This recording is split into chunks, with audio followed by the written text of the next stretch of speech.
Hi hello అండి. ఈరోజు Sunday special వచ్చేసి మా ఇంట్లో మటన్ కర్రీ అండి. నాన్ వెజ్ అంటే ఇష్టపడని వాళ్ళు ఎవరు ఉండరు అనుకుంటాను.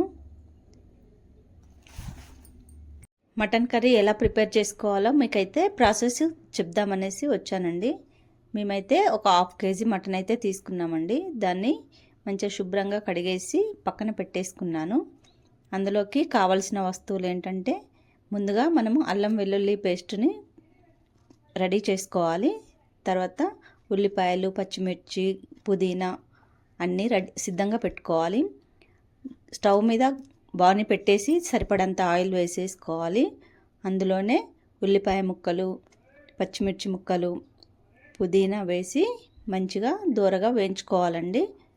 అవి కొంచెం వేగిన తర్వాత మనము అల్లం వెల్లుల్లి పేస్ట్ని కూడా యాడ్ చేసుకోవాలి. అల్లం పచ్చివాసన పోయేంత వరకు మనము కాసేపు అయితే దాన్ని ఫ్రై చేసుకోవాలండి. మంచిగా ఫ్రై అవుతున్నప్పుడు మనము మటన్ ముక్కలు అయితే అందులో వేసేసుకొని మంచిగా కలిపేసుకోవాలి. కాసేపు మటన్ అలాగే ఉడకనివ్వాలండి. ఎందుకంటే మటన్లో ఉన్న వాటర్ మొత్తం అందులోకి వచ్చేసి అల్లం పేస్టు, పుదీనా పేస్ట్ది ఫ్లేవర్ అంతా మటన్కి మంచిగా పట్టుకొని ముక్క కూడా చాలా రుచిగా ఉంటుంది. అలా ఒక 5 minutes వేగనిచ్చిన తర్వాత అందులో సరిపడంత పసుపు, కారం, ఉప్పు వేసి మంచిగా కలిపేసుకోవాలండి. కలిపేసుకున్న తర్వాత దాంట్లో మనము సరిపడంత వాటర్ కూడా పోసేసుకొని ఒక 15 నిమిషాలు మంచిగా ఉడకనివ్వాలండి. మంచిగా మూత పెట్టేసి కాసేపు ఉడకనిచ్చిన తర్వాత చివరిగా మనము అందులో సరిపడంత ఉప్పు సరిపోకపోతే మీకు కావాల్సినంత వేసుకోండి. కొంచెం ఉడుకుతుంది అనగా కొన్ని టమాటా ముక్కలు అయితే యాడ్ చేసుకోవాలండి.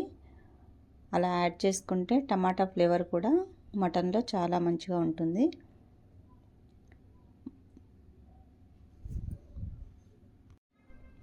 అలా మటన్ కాసేపు ఉడికిన తర్వాత మసాలాను అయితే యాడ్ చేసుకోవాలండి. మసాలా వేసిన తర్వాత కూడా ఒక 2-3 minutes మటన్ని కాసేపు ఉడకనివ్వాలి.